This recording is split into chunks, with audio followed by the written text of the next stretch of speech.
Now, in verse 2 through 7, the Lord gives them a commandment to make a proclamation of his gospel to the whole world. Look at verse 3. The proclamation shall be made to all the kings of the world, to the four corners thereof, to the honorable president-elect, and the high-minded governors of the nation in which you live, and to all the nations of the earth scattered abroad.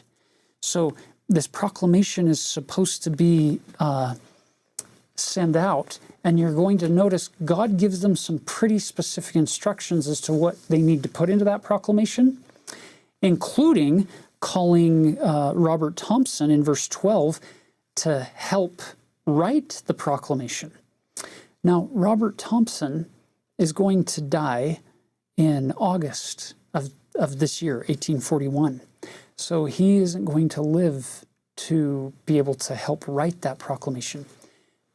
Now, detractors would look at that and say, so God, through Joseph, called Robert Thompson to help write this proclamation, then he dies in August.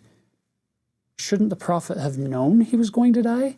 Why give him an assignment that he can't fulfill? To me, there's an interesting aspect when you consider God gives you an end goal. He gives you a direction, a target, if you will, to aim at and to prepare for and work at getting to that end goal. And then there are means that we use to accomplish that end goal. It's fascinating that sometimes we end up judging or condemning Joseph or other prophets who will give assignments or make prophecies that don't seem to be fulfilled, when in fact, from a heavenly perspective, looking down on this scenario, the proclamation is going to be written. Okay, it's going to happen in 1845, a year after Joseph's death. They're going to fulfill this prophecy. So the end goal is going to be met, just not the way they thought at the outset that it was going to be met. But what happens in the process? You get people like Robert Thompson and you get people like Joseph Smith working through different aspects of this process, working through these means, and they're getting better. They're developing. They're offering what they have to one degree or another, and you can work towards those ends. I've known some people who have been very, very frustrated because they have some things in their patriarchal blessing, for instance, and they say this is never going to happen for one reason or another. And those are hard conversations. And there aren't any really easy answers to give. And you have to have compassion and empathy in those kinds of conversations. And I don't know how to explain all of those specific scenarios. But what I do know is this. I know that God is in his heavens. And I know that sometimes he gives commandments or he gives promises or prophecies that don't end up getting fulfilled for a variety of reasons. Sometimes it's because we weren't faithful. Other times it's because of circumstances outside of our control.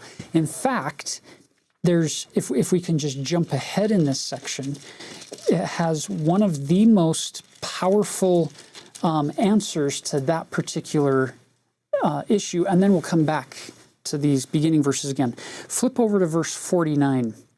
Verily, verily, I say unto you that when I give a commandment to any of the sons of men to do a work unto my name, and those sons of men go with all their might and with all they have to perform that work, and cease not their diligence, and their enemies come upon them and hinder them from performing that work, behold, it behooveth me to require that work no more at the hands of those sons of men, but to accept of there's that word again, offerings, to accept of their offerings.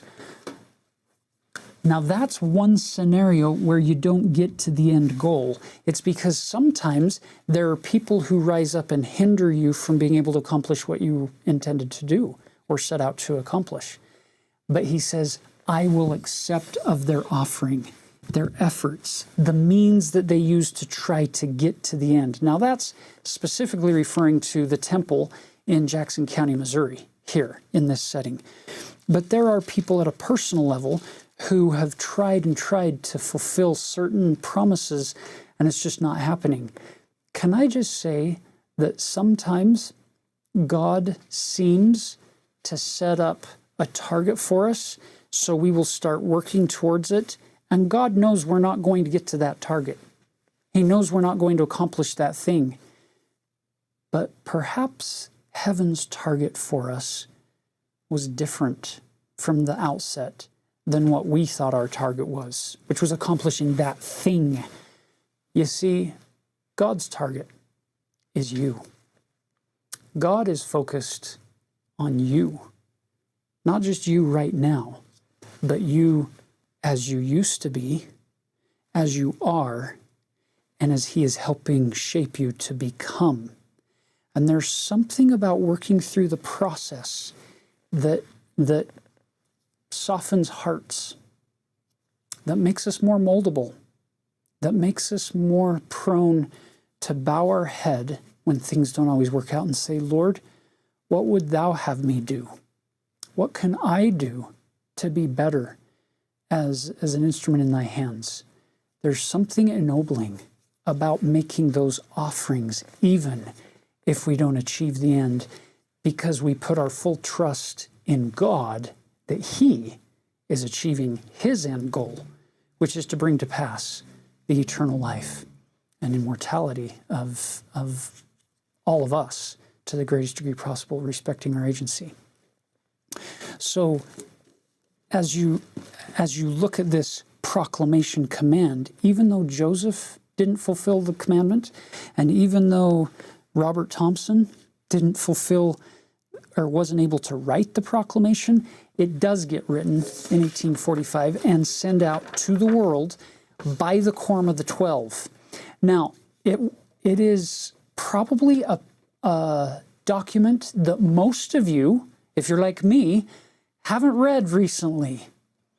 So I read it last night in preparation for today, and it's quite lengthy.